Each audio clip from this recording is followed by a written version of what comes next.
but I'll wake up in the morning and like not want to get out of bed, and it's like I go through this whole thing, and then later in the day I kind of like wake up and I'm like excited about life and doing all this stuff and running around, and then I'm many inspired, and then I'm guessing some version of that will happen again tomorrow. So I wonder if you have any thoughts about that. Yes, I've experienced the exact same thing. Not so much anymore, but I used to.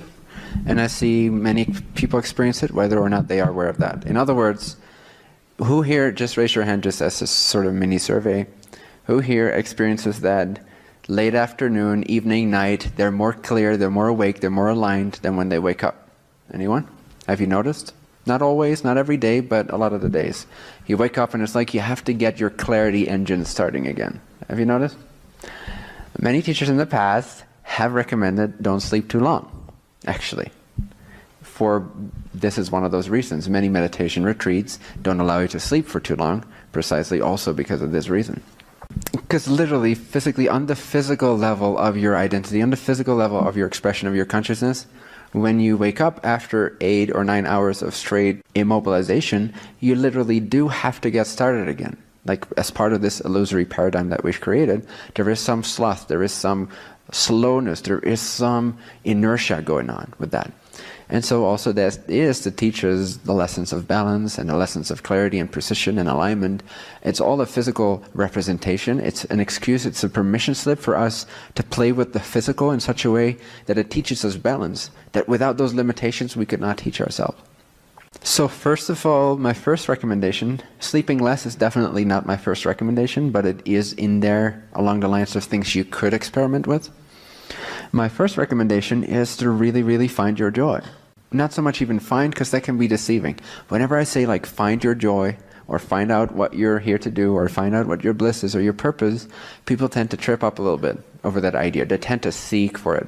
So actually a more effective and immediate way to be in your inspiration is, well, if you can, to simply choose to be in your inspiration, but to act on your inspiration.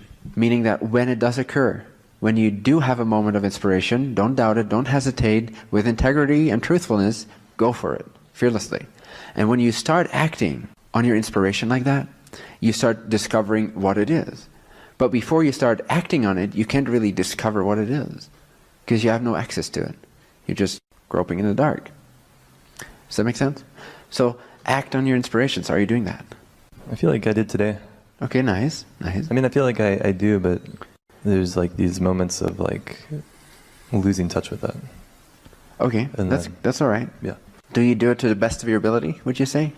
Have you made it a priority in your life to actually wake up asking yourself, what is inspiring to me right now? Or do you wake up asking yourself any other question?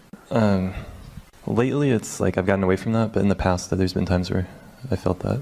Nice. We'll go back to that, maybe. Yeah. So what I'm saying is that if you're truly in your excitement and in your inspiration, you will start to feel that you can't wait to wake up, right? When you go to bed, you're like, okay, let me slow down my heartbeat for a second, because I need to sleep, right? So you fall asleep, but you wake up because you're still excited. I mean, when you wake up, you're still excited. And so you're happy to start your day. You're actually inspired to start your day. Your engines are already going. Does that make sense? Yeah, I want that. Uh-huh. Maybe that's part of why I came up here to like say that. Nice. I want that. How long do you sleep? Usually like 7.5 or 8 hours. Okay. So. Do you experience grogginess when you wake up? Or do you experience clarity of body? Well, it's more like I wake up and I like lie in bed, and there's a part of me that just wants to like lie in bed all day. Okay, that's so interesting. Isn't that beautiful? Yeah. Who resonates with that? At least who has experienced that? Not resonate with it, like that's what I want to do, but like who experiences that? Right? Sometimes you wake up and you're like, I could sleep all winter and not wake up until it's summer, right? Yeah, some feeling like that. Yeah, and it's a representation. It's a representation for how long or how to what extent during that day or during that period in your life you've been in your resistance rather than in your joy and in your flow and in your effortlessness. Does that make sense? Yeah. The more you are in your resistance to what's true for you, in other words, the more you're accumulating around yourself things that don't belong to you, things that are seeming obligations but not really, they're self-created illusions that you feel responsible for, things that deny or oppose seemingly your flow, your bliss, these things that you continue to choose to believe in, to act on, to feel limited by, the more of that is present during a day, the more exhausted you'll be at the end of the day, and the more you'll feel like you don't ever want to wake up again. Because it doesn't actually tend to go away that much when you sleep. On a certain level it does, because you reconnect to spirit when you're dreaming. You reconnect to spirit level where there is no resistance, where there is no limitation. And so you, in a sense, it's like refueling. Does that make sense? It's like putting fuel in your car. Yeah. So you stop your vehicle, your physical vehicle, to get some fuel, to get some REM sleep, to get some dream state, to get some inspiration, to reconnect to your true self on that level.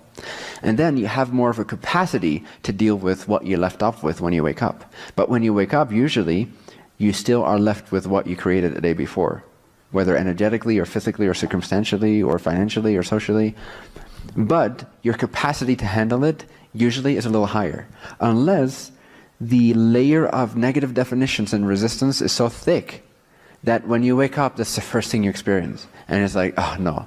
And that way, like the way your mind interprets that is that I could sleep forever. In other words, I could just dismiss this whole reality, which is filled with resistance, and go back to spirit. Yeah, it's some feeling. I resonate with what you said about obligations and the resistance. Exactly. So look at that. When you look at that and you see that they're not true, and you apply what I call enlightenment by elimination, and you just start dropping everything that doesn't feel good radically. If that person doesn't feel good, drop it. Say, I love you, bye-bye. If this task that you have been doing doesn't resonate, say, I love you, thank you, bye-bye. Just throw everything in the trash bin that doesn't feel good and light, with respect and integrity, but also not too much. Meaning that when I say too much, I mean, there is not really such a thing as too much integrity, but there is such a thing as misplaced integrity, which is simply responsibility disguised as being, responsibility is being afraid. When you don't want to let go of your responsibilities, it's simply you're afraid to let go of them because you don't think what's going to happen. And then you might be tempted to call your responsibilities integrity, but they're not the same thing. If you keep surrounding your life with responsibilities that don't belong to your true joy, you're not being in integrity with yourself, which is your only means to express existence.